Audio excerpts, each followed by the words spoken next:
Gelombang unjuk rasa yang telah berlangsung berhari-hari akhirnya pecah menjadi kerusuhan besar pada penghujung Agustus tahun 2025. Dari jalan-jalan utama Jakarta, massa bergerak liar menuju kawasan elit tempat rumah Ahmad Sahroni berdiri megah.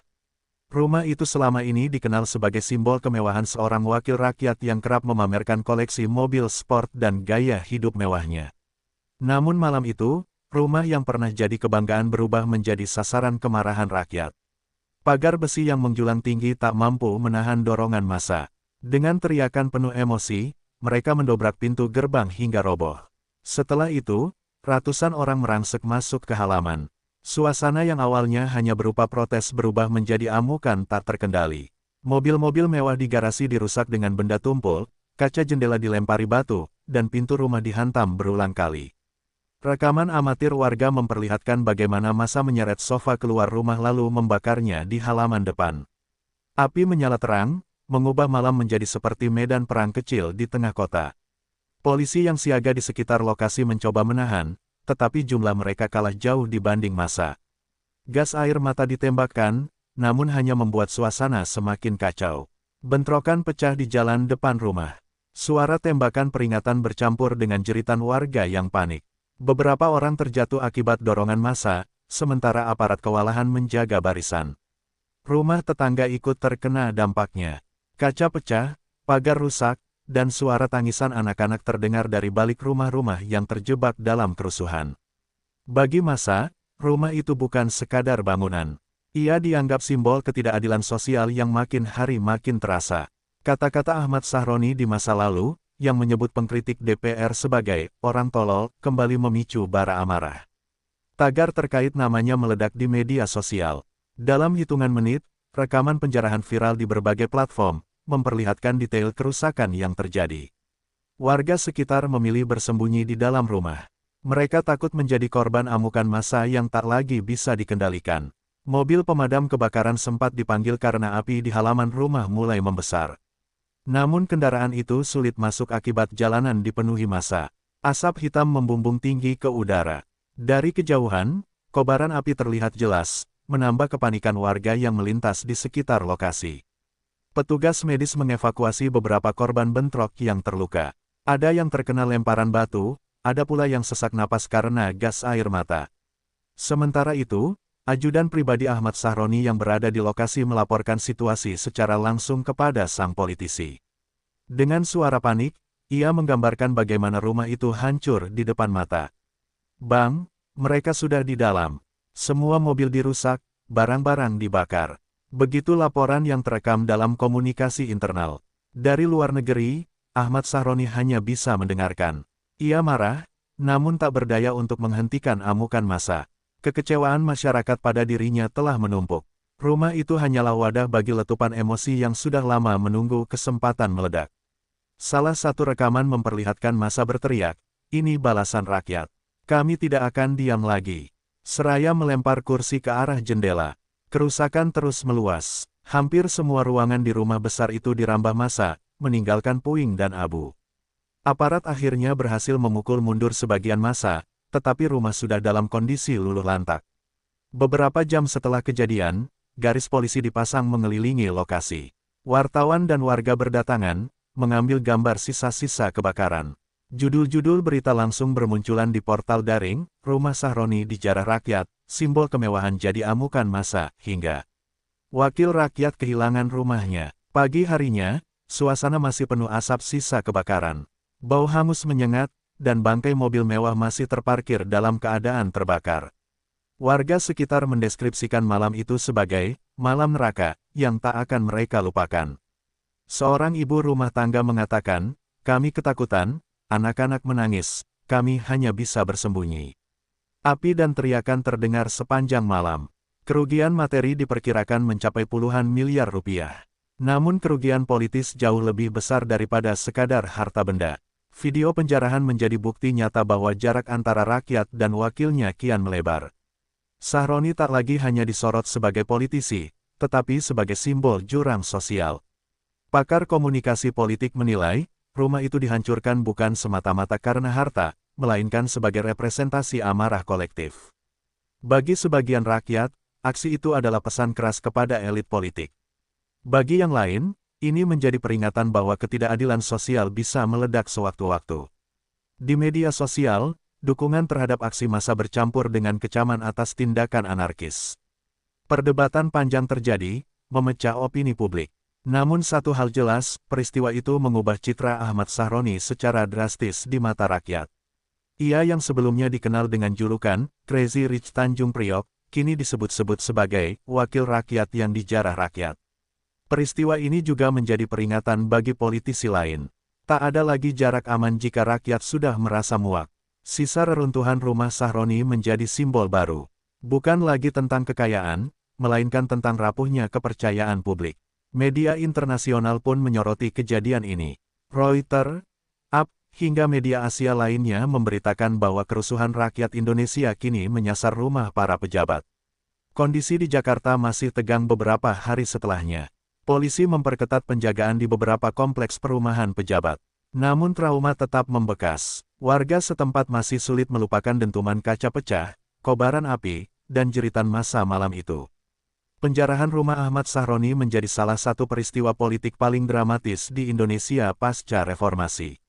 Dari luar negeri, Ahmad Sahroni harus menyaksikan semua itu dari kejauhan, tanpa bisa menyelamatkan apapun. Itulah awal dari rangkaian reaksi emosional yang kemudian membuat namanya semakin tenggelam dalam gelombang kritik. Setelah kabar penjarahan rumahnya menyebar luas, Ahmad Sahroni akhirnya angkat suara dari luar negeri. Ia muncul dalam sebuah rekaman video singkat yang segera viral di media sosial. Dengan wajah tegang dan nada tinggi, Sahroni melontarkan kalimat yang langsung memicu kontroversi baru, "Berdebah kalian." Ungkapan emosional itu ditujukan kepada massa yang menjarah rumahnya. Namun publik menilai kalimat itu justru memperkeruh keadaan. Dalam hitungan jam, potongan video tersebut beredar luas. Banyak warganet mengecam, menilai Sahroni tidak peka terhadap penderitaan rakyat yang melatar belakangi aksi demonstrasi. Kata-kata kasar itu dianggap mencerminkan sikap arogan seorang pejabat. Apalagi, sebelumnya Sahroni pernah menyebut rakyat yang mengkritik DPR sebagai orang tolol. Dua pernyataan itu menjadi amunisi baru bagi publik untuk menegaskan bahwa jarak antara Sahroni dan rakyat semakin jauh. Tekanan semakin membesar. Kritik datang tidak hanya dari masyarakat biasa, tetapi juga dari tokoh politik, aktivis, hingga akademisi. Beberapa pengamat menilai, reaksi Sahroni adalah bentuk kehilangan kendali diri. Ia gagal mengendalikan emosi di tengah situasi krisis.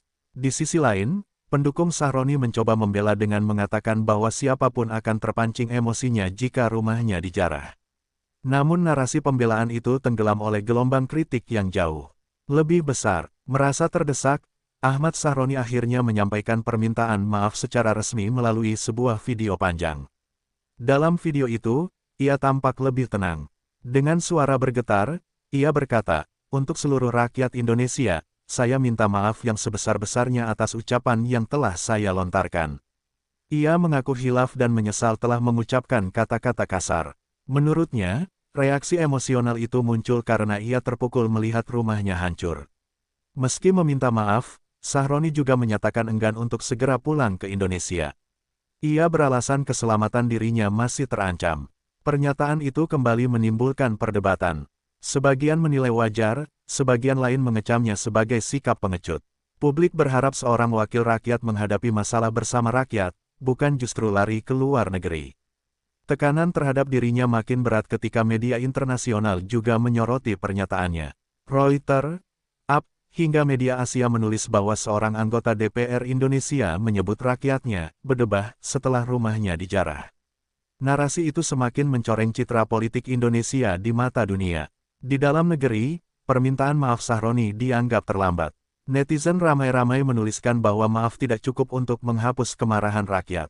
Tagar-tagar Sahroni minta maaf sempat trending, namun lebih banyak diisi dengan sindiran dan kemarahan ketimbang dukungan. Sejumlah video parodi bahkan dibuat, menirukan gaya bicara Sahroni saat melontarkan kata "berdebah". Pakar komunikasi menilai langkah Sahroni salah strategi.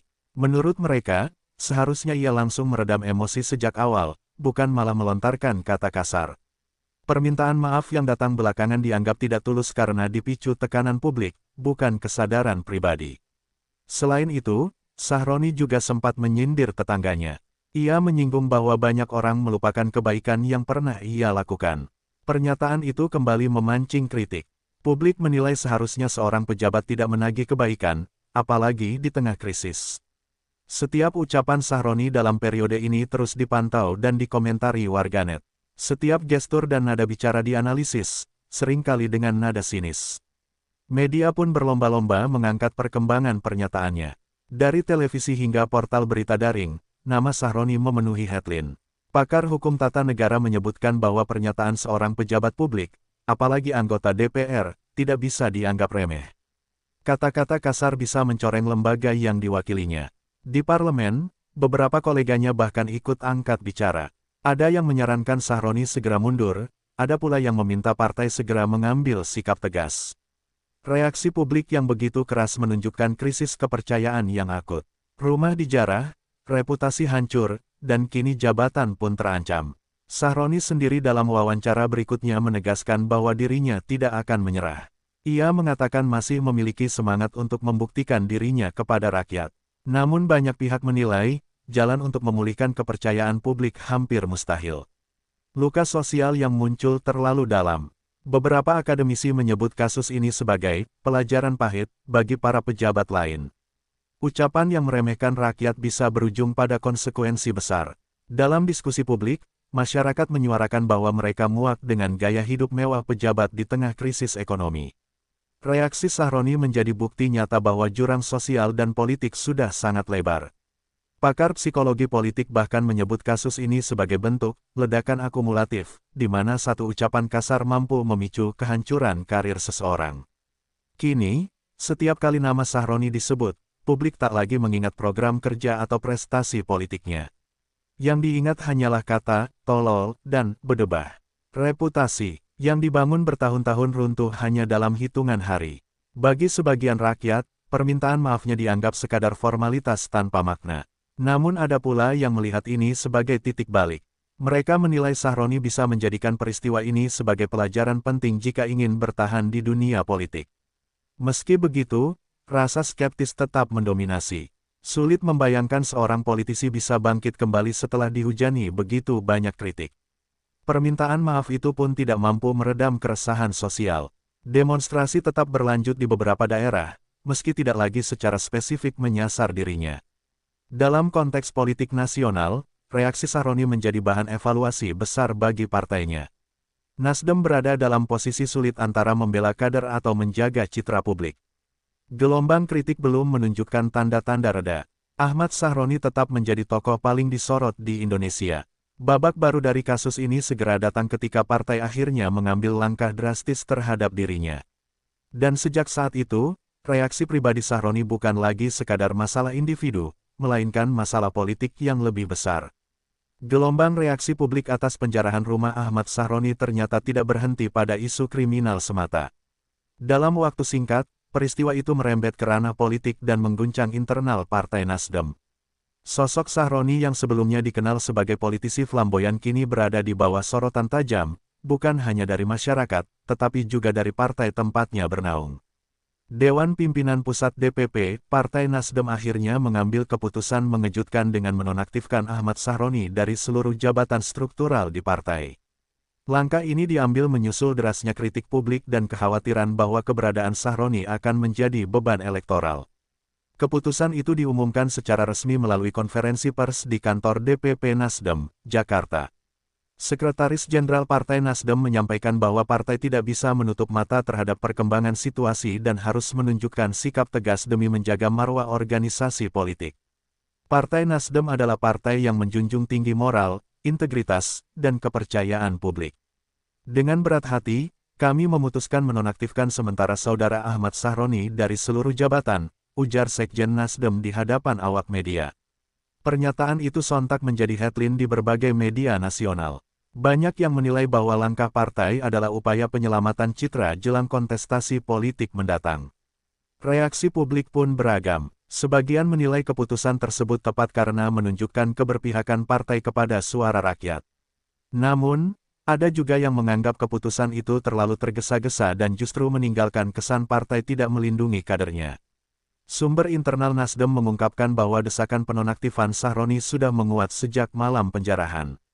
Beberapa elit partai menilai kasus ini sudah merusak persepsi publik terhadap partai, apalagi nama Sahroni selama ini lekat dengan posisi penting di parlemen. Media sosial menjadi arena perdebatan. Tagar-tagar Nasdem tegas dan tagar Sahroni dinonaktifkan berseliweran di Twitter X. Sebagian pengguna mengapresiasi keberanian partai, sementara yang lain mempertanyakan konsistensi sikap tersebut dengan kasus-kasus kader lain yang dinilai belum ditangani seketat ini. Keputusan Nasdem juga berdampak pada peta politik internal. Beberapa nama yang selama ini bersaing dengan Sahroni di internal partai langsung bergerak cepat mengisi kekosongan. Kursi jabatan yang ditinggalkan Sahroni di Komisi DPR diprediksi akan segera diisi oleh figur lain yang dianggap lebih aman secara politik. Sementara itu, dari pihak Ahmad Sahroni sendiri muncul kekecewaan. Dalam pernyataan singkatnya, ia menyebut bahwa keputusan itu adalah bentuk hukuman politik yang belum tentu adil. Namun, ia mengaku tetap menghormati keputusan partai. Sebagai kader, saya harus menghormati keputusan partai. Walaupun saya merasa keputusan ini diambil dalam suasana yang sangat emosional dan penuh tekanan, kata Sahroni kepada wartawan. Pernyataan itu dianggap publik sebagai sikap menerima meski dengan nada keberatan. Beberapa analis politik menilai, langkah Sahroni menerima penonaktifan ini adalah strategi untuk meredam eskalasi dan menjaga peluang rehabilitasi politik di masa depan. Imbasnya, elektabilitas Nasdem sempat mengalami guncangan. Survei cepat yang dilakukan salah satu lembaga riset menunjukkan adanya penurunan kepercayaan publik terhadap partai sebesar 2–3% pasca kasus ini. Meski penurunan itu dianggap masih bisa ditoleransi, Nasdem jelas tidak ingin tren negatif ini berlanjut. Penonaktifan Sahroni dipandang sebagai langkah strategis untuk memutus mata rantai krisis dan mengalihkan sorotan publik. Di sisi lain, kubu oposisi politik tidak menyia-nyiakan momentum. Beberapa politisi dari partai lawan langsung melontarkan kritik tajam bahwa kasus ini mencerminkan lemahnya kaderisasi di Nasdem. Pernyataan itu semakin menambah tekanan terhadap partai. Namun, Nasdem bersikeras bahwa sikap mereka justru menunjukkan keseriusan dalam menjaga integritas. Sementara itu, publik juga menyoroti kekayaan Sahroni yang selama ini menjadi bahan perbincangan. Banyak yang mengaitkan gaya hidupnya dengan ketimpangan sosial, dan kasus penjarahan rumahnya dianggap simbol meledaknya amarah rakyat. Dalam diskusi publik di televisi nasional, beberapa pengamat menyebut bahwa kasus ini bisa menjadi preseden penting bagi hubungan antara politisi, partai, dan rakyat. Ketika jarak terlalu jauh antara elit dan masyarakat, risiko ledakan sosial semakin tinggi. Imbas lain yang tak kalah serius adalah pada posisi Sahroni di DPR. Meski secara formal ia masih anggota dewan, status nonaktif dari partai membuat ruang geraknya terbatas. Banyak yang berspekulasi ia bisa diganti melalui mekanisme pergantian antar waktu, PAU, jika situasi tak mereda. Nasdem sendiri belum memastikan soal itu.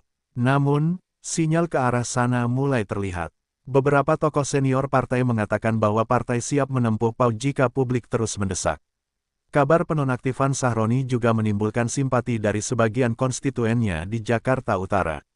Beberapa relawan menyatakan bahwa tindakan main hakim sendiri berupa penjarahan tidak seharusnya dijadikan dasar menjatuhkan posisi politik seseorang. Namun suara itu masih minoritas. Arus besar opini publik tampaknya lebih mendukung sikap tegas partai ketimbang pembelaan terhadap Sahroni. Kondisi ini menempatkan Sahroni dalam posisi sulit. Di satu sisi ia harus menghadapi masalah hukum terkait kerusakan dan potensi tuntutan pidana, di sisi lain ia juga menghadapi konsekuensi politik yang bisa menghentikan karirnya. Pengamat politik menilai, langkah terbaik bagi Sahroni saat ini adalah mengambil jeda politik dan fokus membangun kembali citranya di masyarakat. Jika tidak, karir politiknya bisa runtuh permanen. Sejumlah akademisi menilai keputusan Nasdem menonaktifkan Sahroni bisa menjadi contoh bagi partai lain. Mereka menekankan pentingnya partai menunjukkan keberpihakan kepada rakyat agar demokrasi tetap hidup. Namun, ada juga yang mengingatkan bahwa kasus ini tidak boleh berhenti di level simbolik. Partai harus membuktikan komitmen pada integritas dengan menindak semua kader bermasalah tanpa tebang pilih. Sahroni sendiri kini menghadapi dilema besar, apakah ia akan tetap setia dengan Nasdem, atau memilih jalan politik baru di luar partai jika pintu rehabilitasi tertutup. Beberapa rumor menyebutkan bahwa ada partai lain yang mulai melirik Sahroni sebagai figur potensial, meski masih dalam tahap penjajakan. Namun, dengan reputasi yang sedang terpuruk, peluang itu tampak kecil. Mayoritas partai tentu tidak ingin mengambil risiko membawa beban politik baru. Keluarga Sahroni juga dikabarkan ikut tertekan. Setelah penjarahan, mereka harus tinggal sementara di lokasi aman dan menjauh dari sorotan publik. Situasi itu membuat Sahroni semakin terisolasi, baik secara sosial maupun politik. Dalam beberapa kesempatan, ia hanya muncul singkat tanpa memberi banyak komentar. Langkah Nasdem menonaktifkan Sahroni juga menjadi pelajaran penting bagi elit politik lainnya. Pesan yang disampaikan jelas, citra dan kepercayaan publik jauh lebih penting daripada melindungi individu. Kedepan, kasus ini bisa menjadi bahan evaluasi besar dalam strategi komunikasi politik. Publik kini semakin sensitif terhadap gaya hidup mewah politisi, dan kasus Sahroni adalah bukti betapa cepatnya simpati bisa berubah menjadi antipati. Imbasnya tidak hanya dirasakan oleh Nasdem, tetapi juga partai-partai lain. Mereka kini dituntut lebih transparan dan dekat dengan rakyat agar tidak mengalami nasib serupa. Dalam jangka panjang, kasus ini mungkin akan dikenang sebagai salah satu momen paling dramatis dalam karir politik Ahmad Sahroni. Dari posisi puncak sebagai politisi berpengaruh, ia jatuh hanya dalam hitungan hari akibat krisis yang tidak terduga. Apakah ia bisa bangkit kembali? Jawabannya masih menjadi misteri. Namun yang jelas, untuk sementara, nasib politik Sahroni bergantung pada bagaimana ia mengelola krisis pribadi sekaligus krisis kepercayaan publik. Nasdem sendiri menutup konferensi pers dengan pernyataan singkat, "Kami berharap langkah ini menjadi awal dari pemulihan. Partai akan terus bersama rakyat, dan itu adalah komitmen utama kami." Dengan demikian, keputusan menonaktifkan Ahmad Sahroni bukan hanya soal individu, melainkan juga strategi besar dalam menjaga masa depan politik partai. Kini, sorotan publik tertuju pada bagaimana Nasdem melangkah ke depan, dan apakah Ahmad Sahroni akan menemukan jalan untuk kembali atau justru harus mengakhiri perjalanan politiknya.